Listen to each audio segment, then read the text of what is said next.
신약성경 107면에 있는 누가복음 9장 28절에서 36절까지 말씀입니다. 누가복음 9장 28절에서 36절까지 말씀 제가 봉독해 드리겠습니다. 이 말씀을 하신 후 8일쯤 되어 예수께서 베드로와 요한과 야고보를 데리고 기도하시러 산에 올라가사 기도하실 때에 용모가 변화되고 그 옷이 휘어져 광채가 나더라. 문득 두 사람이 예수와 함께 말하니 이는 모세와 엘리야라.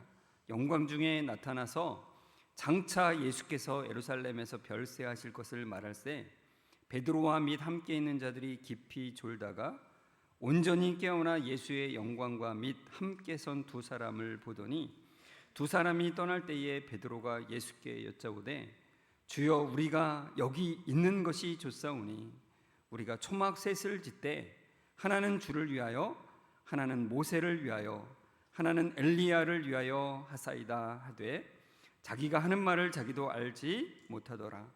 이 말할 즈음에 구름이 와서 그들을 덮는지라. 구름 속으로 들어갈 때에 그들이 무서워하더니 구름 속에서 소리가 나서 이르되 이는 나의 아들 곧 택함을 받은 자니 너희는 그의 말을 들으라 하고 소리가 그침에 오직 예수만 보이더라. 제자들이 잠잠하여 그 본 것을 무엇이든지 그때에는 아무에게도 이르지 아니하니라. 아멘. 우리 옆 사람과 인사합니다. 성도님, 말씀에 은혜 되세요. 이렇게 인사하겠습니다. 말씀에 은혜가 되시기를 주의 이름으로 축원합니다. 네. 오늘 우리가 이 말씀을 보면 28절과 29절에 예수께서 베드로와 요한과 야고보를 데리고 기도하러 산에 올라가시죠. 근데 기도하실 때에 용모가 변화되고 그 옷이 휘어져 광채가 나더라고 했습니다. 한마디로 영광의 장면입니다. 뭐라고 말로 표현할 수 없는 그 영광의 광채가 예수님으로부터 나오는 거예요.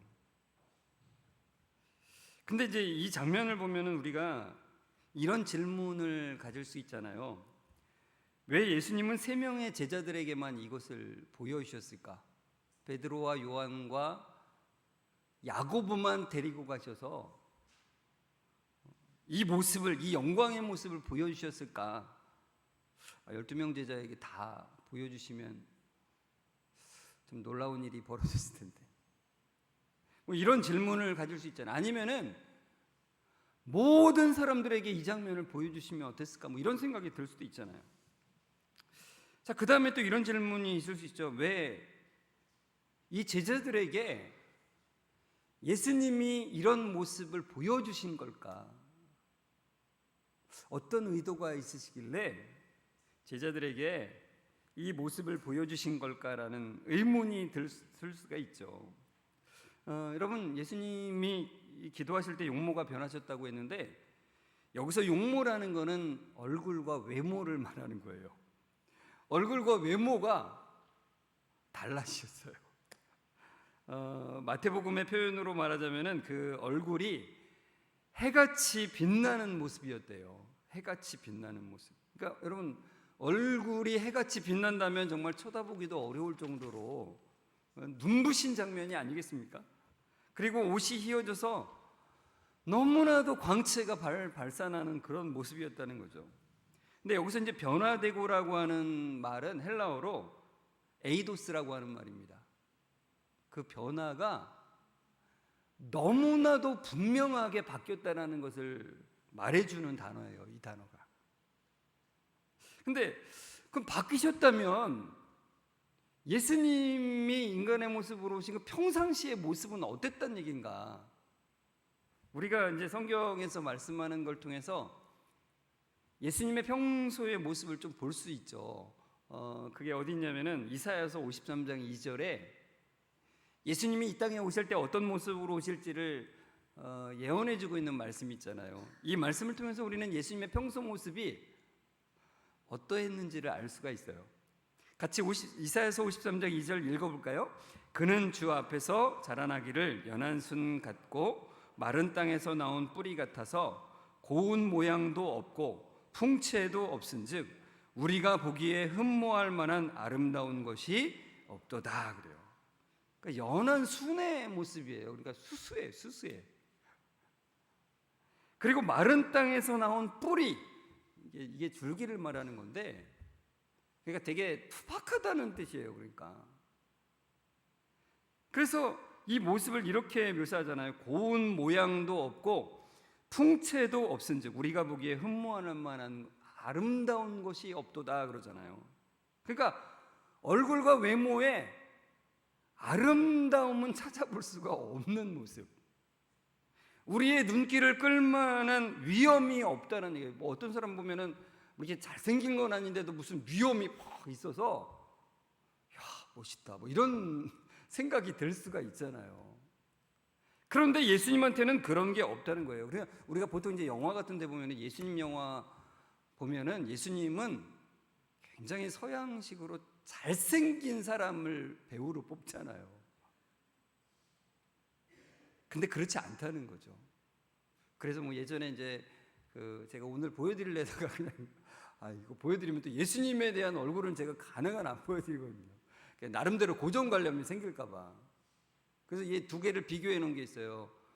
페이크 페이스라고 예수님의 가짜 모습. 그래서 우리가 보통 보는 그 모습, 그리고 예수님의 진짜 모습 해가지고 되게 투박하고 수수한 모습으로 뭐 인터넷 찾아보실 수 있으면 찾아보십시오. 금방 나옵니다. 그걸 두 개를 비교한 모습을 이제 보여주는 것도 있어요. 그러니까 우리가 생각하는 예수님의 모습이 그렇게 잘생기거나 굉장히 빛을 발하는 그런 모습이 아닌 거예요. 근데 여러분, 잘생기고 예쁜 사람은 빛이 나잖아요, 보통. 그래서 막 여러 사람이 모여 있어도 누가 한 명이 잘생기거나 예쁘면 그 사람이 빛이 나서 주변 사람들을 조연으로 딱 만들어 버리잖아요. 여러분, 조연이십니까?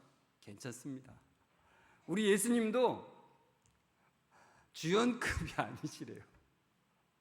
빛이 나지 않는데요, 그냥 투박해요. 빛이 나는 사람과는 거리가 먼 모습으로 이 땅에서 사셨다는 거예요. 그러니까 이 말은 이런 거예요. 예수님의 겉모습만으로는 하나님의 영광을 보기가 어려웠다, 그거예요. 참 희한하잖아요. 아니 그냥 예수님이 하나님이시니까 딱 보기만 해도 하나님의 영광을 딱 볼 수 있을 것 같은데. 그래서 캐톨릭에서는 막 그 성화 같은 걸 그려가지고 그 위에다가 이렇게 동그라미를 하나 그려놓잖아요. 근데 그렇지 않다는 거예요. 결코 그런 모습은 전혀 없다는 거예요. 전혀.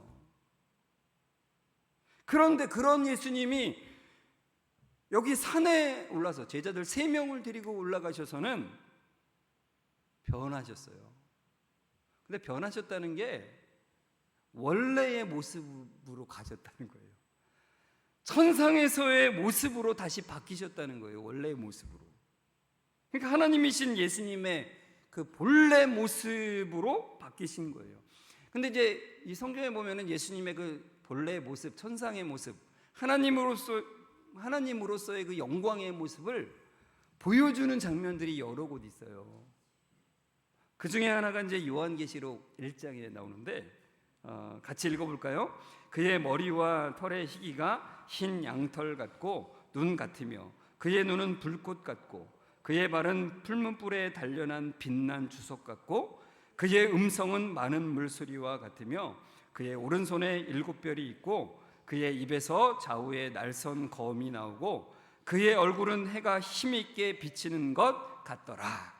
계시록 1장 14절에서 16절의 모습을 보면 예수님이 천상에서의 모습을 너무나 잘 보여주잖아요. 그 중에 우리가 16절에 그 얼굴은 해가 힘있게 비치는 것 같더라라고 하는 말씀을 통해서 이 산에 오르셔서 제자들에게 보여주셨던 그 모습이 바로 이거구나라는 것을 우리가 확신할 수 있게 되잖아요. 천상에서의 예수님의 모습은 영광 그 자체예요. 그분의 머리와 머리털은 양털처럼 또한 눈처럼 희고 두 눈은 불꽃처럼 빛나는 모습. 그분의 발은 용광로에서 재련된 청동 같았고 음성은 큰 물소리와도 같은 음성이래요. 그분의 오른손에 7뼈를 쥐고 계셨고 양손으로 날이 선 날카로운 칼이 그분의 입에서 나오는, 말로 표현할 수 없는 영광의 모습이죠. 그의 얼굴은 마치 강렬히 타오르는 태양빛이 빛나는 모습 같더라라는 거예요. 이와 같이 예수님의 얼굴과 외모는 아름다움이 있고 위엄이 있는 모습이었다는 거예요.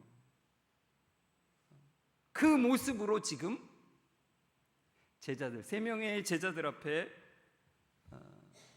변화가 되셔서 보여주고 계신 거죠. 그러니까 예수님은 높은 산에 오르셔서 이 3명의 제자들에게 아주 특별한 것을 보여주신 거예요. 원래의 모습을, 영광의 모습을 보여주신 거예요.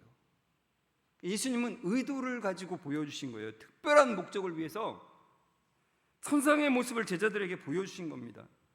예수님의 본 모습을, 하나님의 영광의 모습을 정말 특별한 의도를 가지고 보여주셨는데, 그 의도가 뭔지는 그 다음 구절들을 보면 우리가 알 수 있어요. 9장 30절을 같이 읽어볼까요? 문득 2사람이 예수와 함께 말하니 이는 모세와 엘리야라 그래요. 그러니까 예수님이 변화되시고 나서 2사람이 호련히 나타났어요. 그 옆에 영광스러운 모습으로, 그들도 영광스러운 모습으로 나타났어요. 그들이 누굽니까? 모세와 엘리야였습니다. 모세는 율법을 상징하는 사람이었고 엘리야는 선지자들의 예언을 대표하는 사람이에요. 그러니까 이 2사람의 등장은 우리로 하여금 예수님이 친히 하신 말씀을 생각나게 합니다. 그게 바로 마태복음 5장 17절이에요. 같이 읽어볼까요? 내가 율법이나 선지자를 폐하러 온 줄로 생각하지 말라. 폐하러 온 것이 아니요 완전하게 하려 함이라 그래요. 그러니까 여러분, 예수님은 구약의 율법이나 선지자들의 예언을 갈아엎으시기 위해서 오신 분이 아니라는 거예요. 그러니까 율법이나 예언과는 전혀 새로운 것을 그냥 등장시키기 위해서 오신 것이 아니라는 거예요. 구약과 연속선상으로 오셨다는 것이고 구약의 그 약속하신 바를 그대로 실현하시기 위해서 오신 예수님이시라는 거예요. 그래서 제가 예전에도 말씀드렸듯이 구약은 율법이고 신약은 복음이다라고 하는 그런 이분법적인 것은 굉장히 성경을 편협하게 보게 만든다는 거예요. 여러분, 구약에도 율법과 복음이 있고 신약에도 율법과 복음이 동일하게 들어있습니다. 그러니까 우리가 지금 맥체인 성경을 읽고 있잖아요. 안 읽고 있는 분들도 다 읽으셨으면 좋겠는데, 그 맥체인 성경이 이것을 알게 하는데 굉장히 좀 중요한 도움들을 줘요. 그러니까 매일같이 성경의 4부분을 나누어서 각각에서 한두 절씩 읽잖아요. 그러면은 처음에는 이제 제가도 말씀드렸듯이 이거 연속되지도 않는데 직접적으로 연관이 안 되는데 왜 이렇게 읽어야 되나라는 궁금증이 생기죠. 그래서 어떤 분은 목사님, 저는 그냥 창세기 쭉 읽고 출애굽기 쭉 읽고 이러면 안 됩니까? 라고 하는 말씀도 하세요. 그러나 조금만 인내를 가지고 읽다 보면 이 성경이 이렇게 연결되는구나. 복음과 율법이, 율법과 복음이 이렇게 연결이 되는구나. 이것을 알게 되는 거예요. 하나님의 의도가 점점 그 각각 4부분에서 강하게 와닿게 되는 거예요. 이런 맥락으로 흘러가고 있다는 것을 정말 너무너무 알아가게 되는 귀한 거라는 거예요. 읽지 않는 분들은 오늘부터라도 시작하셨으면 좋겠어요. 너무나 커다란 유익이 되기 때문에. 여러분, 저는 우리 모든 성도들이 매일매일 그 놀라운 복음을 더욱더욱 깨달아가시기를 정말 간절히 기도하고 있어요. 여러분, 예수님은 구약의 율법과 선지자, 그 선지자의 예언을 완전하게 하려고 오신 분이에요. 가장 직접적으로는 우리가 지킬 수 없는 그 말씀을 우리 대신에 완전하게 지키기 위해서 오신 분이에요. 완전한 순종함을 통해서 우리가 순종할 수 없었던 것을 대신하심으로 그 순종을 우리에게 부어주시기 위해서, 순종의 의를 우리에게 덮으시기 위해서 오셨다는 것입니다. 그래서 그 완전한 그 순종의 절정이 바로 십자가라는 거예요.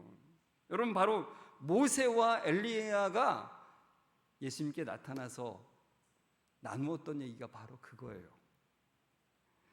9장 31절에 그게 나오죠. 같이 읽어볼까요? 영광 중에 나타나서 장차 예수께서 예루살렘에서 별세하실 것을 말할세. 그래요.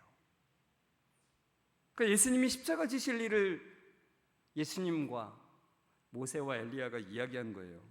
그러니까 예수님은 율법과 선지자를 폐하러 온 것이 아니라 완전하게 하기 위해서 오셨는데, 바로 십자가를 지시는 것을 통해서 그것이 완전하게 된다는 것을 말씀하고 있다는 거예요.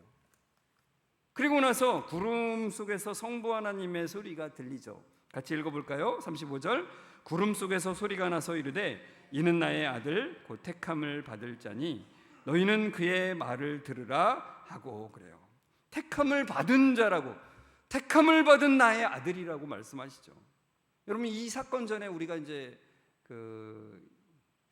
예수님께 고백하는 베드로의 고백을 우리가 살펴봤잖아요. 예수님이 제자들을 데리고 가이사랴 빌립보로 가시고 로마 황제와 여러 신들의 신전이 있는 그 앞에서 제자들에게 물으시죠. 사람들은 나를 누구라 하느냐라고 물으시고, 그리고 이어서 뭐라고 물으세요? 너희는 나를 누구라 하느냐? 너희에게는 나는 누구냐라고 물으시죠.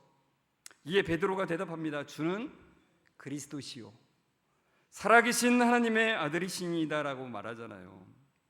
근데 예수님이 뭐라고 그러셨어요? 이것은 인간적 생각으로 깨달을 수 있는 것이 아니라 오직 하늘에 계신 하나님만이 너에게 깨닫게 하실 수 있다라고 말씀하시죠. 바로 여기에서 이 산에 오르사 변형되신 이 자리에서 하늘에 계신 하나님이 그들에게 그것을, 베드로의 고백을 확증시켜 주세요. 하나님이 깨닫게 하셨다는 것을 보여주세요. 예수님이 바로 누구시라고요? 하나님의 아들이심을, 우리를 구원하시기 위해서 오신 메시아이신 것을 분명하게 말씀해 주시는 거예요. 그러면서 너희는 그의 말을 들으라라고 말씀하시죠. 여러분, 이 말씀을 통해서 우리가 분명하게 알 수 있는 건 뭐냐면은 예수님이 변화된 모습을 제자들에게 보여주신 것은 제자들을 위해서라는 것을 분명하게 보여주는 거예요. 그러니까 예수님이 심심해서 무슨 영광의 모습으로 바뀐 것도 아니고, 뭔가 예수님이 나 이런 사람이야, 나 이런 존재야, 이렇게 이거를 보여주시기 위해서 한 것도 아니고, 세 명의 제자들을 위한 것이라는 것을 분명하게 알 수가 있어요. 그들에게 변화된 모습과, 예수님의 변화된 모습과 하늘로부터의 소리를 통해서 확증과 확신을 주시는 것이죠. 근데 제가 처음에 이제 질문을 드렸잖아요. 왜 세 명에게만 보여주신 것일까? 12명에게 보여주셨다면 가룟 유다도 변할 수 있었을 텐데, 이 모습 보면 가룟 유다가 예수님 팔 생각 안 했을 텐데, 또는 이런 질문도 할 수 있을 것 같아요. 서기관과 바리새인들에게 이 변화된 모습을 보여주셨다면 그들의 교만과 고집이 뒤집어지지 않았을까? 여러분, 바울에게도 예수님이 빛으로 나타나셨잖아요. 그래서 바울이 그의 삶이 완전히 180도 바뀌는 계기가 됐잖아요. 그렇다면 바울에게만 그렇게 나타나시지 말고 내가 기도하는 그 사람에게 바로 나타나면 안 될까? 하나님, 우리 남편에게 나타나 주시면 안 돼요? 바울에게 나타나셨듯이 그렇게 나타나 주시면 안 돼요. 하나님 많은 사람들에게, 전 인류에게 그런 모습으로 나타나셔서 그들에게 보여주신다면 주님, 많은 사람이 돌아올 것 같습니다. 근데 그게 우리 생각이라는 거예요. 주님은 그런 방식으로 하지 않으신다는 거예요. 왜냐하면 그런 식으로 해서 믿으면은 그 믿음은 진짜 믿음이 되지 않기 때문에 그렇다는 거죠. 그럼 믿음이라는 거는 인격적인 신뢰예요. 인격적인 신뢰가 자라가는 것이 믿음인 거예요. 그런데 기적으로 그것을 믿고 두려움으로 그것을 믿는다면 그것은 기계적 신앙이 되기 때문에 그렇습니다. 그래서 하나님은 이런 방식으로 사람들을 변화시키지 않으신다는 거예요. 특별한 의도를 가지고 특별한 의미를 가지시고 기적을 일으키신다는 거예요. 항상 그렇습니다. 하나님의 방식은 우리와 다른 것이죠. 그러니까 여러분, 이 세 명의 제자들은 분명하게 예수님의 영광과 또한 예수님 옆에 나타난 모세와 엘리야를 보았습니다. 이제 곧 예수님은 어디로 가셔야 돼요? 예루살렘으로 가셔야 됩니다. 그리고 십자가를 지셔야 되죠. 여러분, 제자들이 보기에는 예수님이 십자가를 지시는 일, 그리고 죽는 일은 실패와 같이 보였습니다. 그렇죠. 우리도 다 그렇죠. 죽으러 가는 길이 무슨 영광이고 무슨 뭐가 잘 되는 것이냐 이렇게 생각할 수 있죠. 그러나 주님은 이 변화된 모습을 그들에게 보이심을 통해서 십자가를 지시는 것은 실패가 아니라 영광의 길이라는 것을 말씀해 주고 계신 거예요. 물론 여러분, 우리가 알듯이 제자들은 예수님이 잡히실 때 어떻게 했어요? 다 도망가기 바빴죠. 그러나 나중에 제자들은 이 영광의 모습을 보이시는 것들을 생각하면서 그것을 다 깨닫게 돼요. 영광의 주님은 하나님의 뜻을 따라서 주의 길을, 그 길을, 영광의 길을 걸어가셨다는 것을 제자들이 깨닫게 된다는 겁니다. 여러분, 예수님은 구원의 길을 가셨어요. 우리를 구원하시는 그 길을 가셨어요. 그래서 그 겉모습은 너무나도 초라하고 비참한 모습이었을지 모르지만 그 길은 영광의 길이라는 것을 이 세 명의 제자들에게 먼저 보여주셨다는 것입니다. 지난 수요 예배 때 하나님의 영광에 대한 말씀을 나눴습니다. 하나님은 우리에게 그 영광을 보이시며 그 영광을 깨달아가게 하세요. 가장 주된 것은 말씀을 통해서 그 일을 하신다는 거예요. 물론 저도 소망을 합니다. 저도 주님, 저 세 명의 제자처럼 그 영광의 빛나는 모습을 보면 안 될까요? 이런 소망함이 있어요. 그러나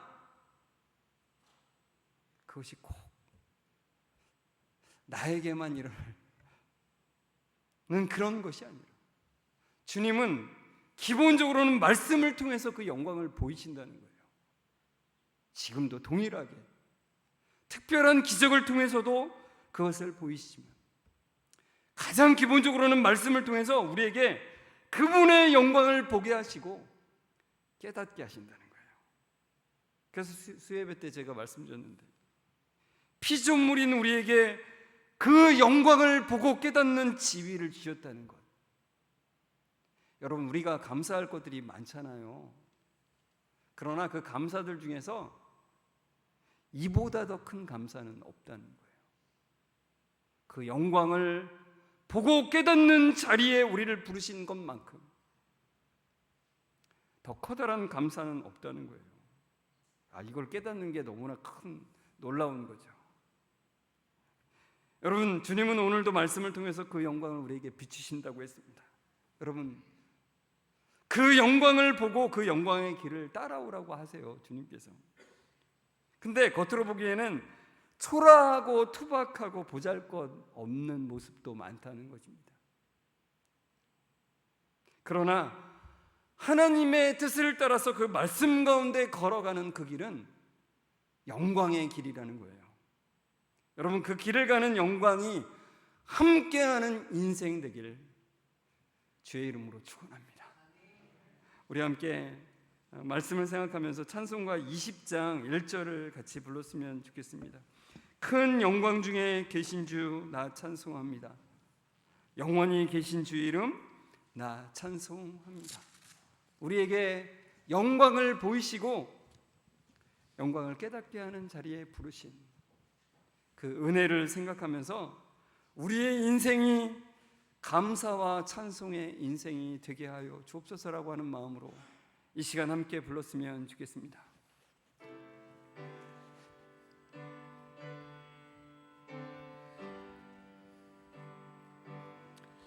큰 영광 중에 계신 주 나 찬송합니다.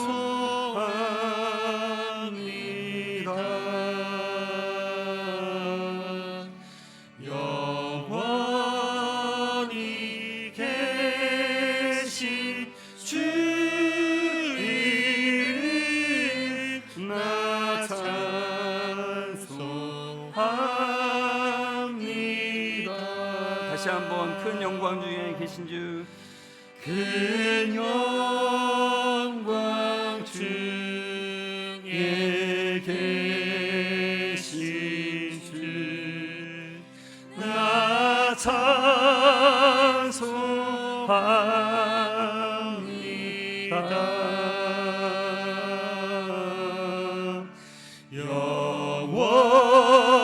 영원히 계신 주 나 찬송합니다.